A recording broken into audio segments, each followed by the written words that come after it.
কি হে বাইক প্রেমী, খবর ভালো তো নাকি? আজ তোমাদের নতুন এক বাইক দেখাবো কি। Royal Enfield Bishnu oil company কামারহাটির উদ্যোগে যে গরিলা 450 লঞ্চ ইভেন্ট অনুষ্ঠিত হয়েছিল, তারই আমন্ত্রিত হয়ে আজ আমি এখানে এসেছিলাম। এসে দেখি আমার পরিচিত বেশ কিছু মানুষজন উপস্থিত হয়েছেন এবং আরো কিছু মানুষের আশাবাদ। দূরে স্ক্রিনে রয়্যাল এনফিল্ডের বিভিন্ন গাড়ির একটি ভিডিও অনবরত প্লে করা হচ্ছে। সামনে স্টেজে গরিলা 450 গাড়িটি একটি কভার দিয়ে ঢেকে রাখা হয়েছে। স্টেজের ডান পাশে একদম সামনের দিকে আমি চলে গেলাম, যাতে গাড়ি, স্ক্রিন এবং অন্যান্য সতীর্থ রাইডারদের একটি কমপ্লিট ভিডিও আমি তুলে ধরতে পারি। আমার ঠিক ডান পাশেই দাঁড়িয়ে রয়েছে এক পরিচিত ইউটিউব এবং ফেসবুকের কন্টেন্ট ক্রিয়েটর বাইক সংক্রান্ত। তাকে কি চিনতে পারলে কমেন্টে জানাতে পারো। আর কিছুক্ষণের মধ্যেই লঞ্চ ইভেন্টটি অনুষ্ঠিত হবে।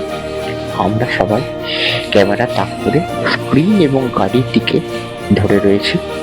স্ক্রিনে রয়্যাল এনফিল্ডের বিভিন্ন গাড়ির যে ডেডিকেটেড ভিডিও আছে সেটি প্লে করা হচ্ছে এবং এই গাড়িটি নিয়ে আমাদের উৎসাহ তুঙ্গে। এই বলতে বলতে লঞ্চ ইভেন্টটি অনুষ্ঠিত হলো এবং দেখতেই পাচ্ছ এই কালারটি হচ্ছে Brava blue Guerrilla 450 top segment model. তো এই গাড়িটির স্পেসিফিকেশন নিয়ে বিষ্ণু অয়েল কোম্পানির সিআরটি ম্যানেজার সৌমদা এখন কিছু স্পেসিফিকেশন, প্রাইস এবং অন্যান্য তথ্য তুলে ধরো। বাকি কথা তোমরা ওনার মুখ থেকেই শোনো। নতুন রাইডের জন্য স্পেশাল বাইক নিয়ে এসেছে, যেটা আমরা অনেকদিন ধরে রয়্যাল এনফিল্ডের থেকে আশা করছিলাম। দ্য গরিলা 450 একটা রেট্রো রোডস্টারের সব কোয়ালিটি থাকা সত্ত্বেও এটা একটা মডার্ন অ্যাপ্রোচ তোমরা দেখতে পাবে। তার সঙ্গে এতে আছে কমফোর্টেবল সিট আর এজিলিটি আর আর্গোনমিক্স। এই গাড়িটা হচ্ছে আমাদের যেটা আগে তোমরা সবাই জানো শেরপা ইঞ্জিন, সেই শেরপা 450 ইঞ্জিনটাকে আরো রিটিউন করা হয়েছে, আরো রিফাইন করা হয়েছে, যাতে করে আমরা আরো বেটার রোড কন্ট্রোল করতে পারি, আমরা আরো বেটার রাইডিং এক্সপিরিয়েন্স পেতে পারি। তার সঙ্গে তোমরা দেখতে পারো যে এই গাড়িতে যে চাকার সাইজ আছে বা যেরকম দেখেছো, কনভেনশনাল রয়্যাল এনফিল্ডের থেকে টোটালি একটা আলাদা জায়গায় গেছে। যেরকম ভিডিও দেখলাম যে সবাই ক্লোন করছে, এটা একটা স্ট্যান্ড অ্যালোন বাইক। এর সঙ্গে তোমরা কারো অন্য বাইককে কম্পেয়ার করতে পারবে না, কারণ এর কনসেপ্টটা টোটালি আলাদা। রয়্যাল এনফিল্ড সবসময় একটা নিজের ঐতিহ্যকে ধরে রেখেছে, একটা ভিন্টেজনেসকে ধরে রেখেছে, সেই কালচারটা এর মধ্যে আছে। কিন্তু আজকের দিনে একটা আল্ট্রা মডার্ন বাইকের মধ্যে যা যা কিছু লাগে সব কিছু এর মধ্যে আছে।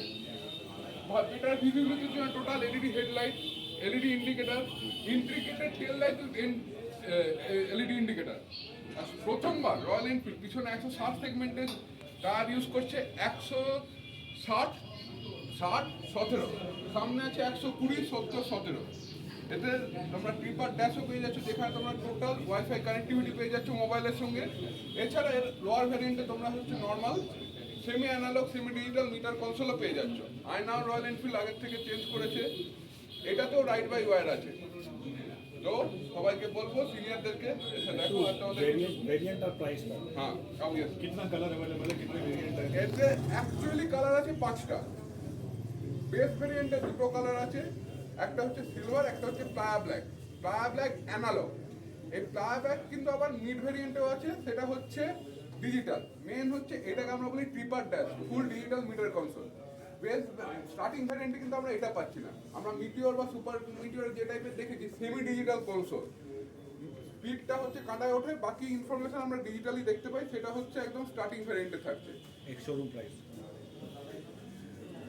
তারপর হচ্ছে মিড ভ্যারিয়েন্ট, যেখানে হচ্ছে দাম কিছুটা বাড়লেও এটা অ্যাড হয়ে যাচ্ছে, সেখানে প্লায়া ব্ল্যাক আমরা আবার পাচ্ছি, তার সঙ্গে পাচ্ছি হচ্ছে গোল্ড ডিপ, সরি তার হ্যাঁ।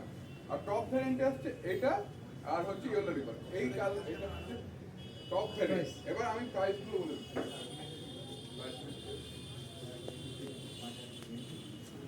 একটু আস্তে আস্তে বুঝিয়ে দাঁড়াও। আমাদের যেটা স্টার্টিং আছে গরিলার হচ্ছে প্রথম যেটা স্মোক আর Playa black Analog. Analog base model. হ্যাঁ, বা স্টার্টিং মডেল বলবো, কারণ বেস মডেল বলতে অ্যাকচুয়ালি এর ট্রিপার বাদ দিয়ে আর কি মানে মিটার বাদ দিয়ে এমন কিছু তফাৎ নেই। এইখানে আমরা পেয়ে যাচ্ছি 2,39,000 এর এক্সট্রা। তারপরে যেটা মিড ভ্যারিয়েন্ট আসছে গোল্ড ডিপ আর ব্ল্যাক ডিজিটাল, সেটা হচ্ছে 2,49,000 আর 2,54,000 আমরা পেয়ে যাচ্ছি yellow ribbon and the ব্রাভা blue. এটা হ্যাঁ, এটার নাম ব্রাভা ব্লু। 254 এক্সোর অন অনলোড কথা বলবো, অনলোড কথা বলবো, সবার ডিমান্ড, আমার ডিমান্ড। এটার অনলোড করছে হচ্ছে 3,01,333, মিড ভ্যারিয়েন্ট হচ্ছে 2,95,787, আর যেটা স্টার্টিং ভ্যারিয়েন্ট 2,84,694 অনলোড ওয়েস্ট বেঙ্গল।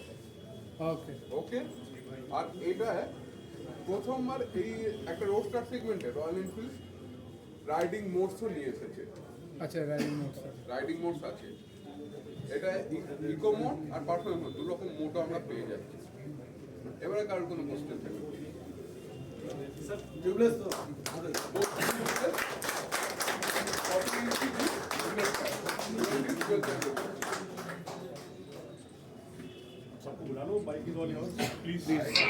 গাড়িটির স্পেসিফিকেশন তো জানা গেল, এরপর বিভিন্ন অভিজ্ঞ রাইডার গাড়িটির ফিচার্স হাতে নেড়ে চেড়ে দেখার জন্য স্টেজের সামনে আসতে লাগলেন।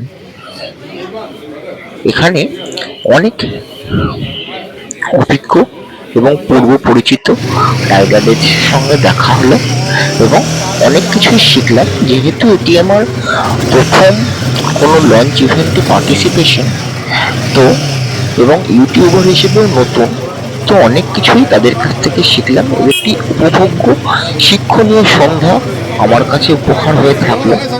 এই যে দেখছো, পরিচিত গরিব রাইডার শঙ্করদা কন্টেন্ট ক্রিয়েট করছে, তো ভিডিওটি তোমরা দেখতে থাকো। একটি উপভোগ্য সন্ধ্যা আমার জন্য হয়ে থাকলো। ভালো বা খারাপ যাই লাগুক না কেন, তোমরা কমেন্টে জানিও এবং আগামী ভিডিওতে আমি সেগুলো শুধরে নেওয়ার চেষ্টা করব। দেখতে থাকো।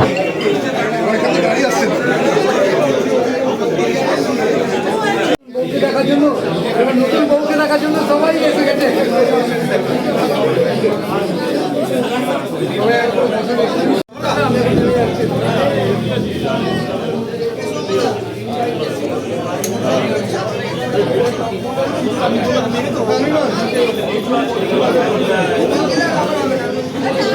এই যে শতাব্দীদি এখন ফটোশুট করছে, বিভিন্ন রাইডিং গ্রুপ এবং ইভেন্টে অগ্রণী ভূমিকা পালন করে থাকে শতাব্দীদি।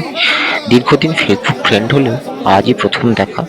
রাইডিং সংক্রান্ত অনেক কথা আলোচনা হলো, একটি উপভোগ্য সন্ধ্যা আমার কাছে হয়ে থাকলো। তো সবশেষে আবার বলি, নতুন কোনো গল্প নিয়ে হচ্ছে দেখা আবার। অপেক্ষাতে ততক্ষণ কসমিক অ্যাডভেঞ্চার। ভালো থাকবেন, সুস্থ থাকবেন।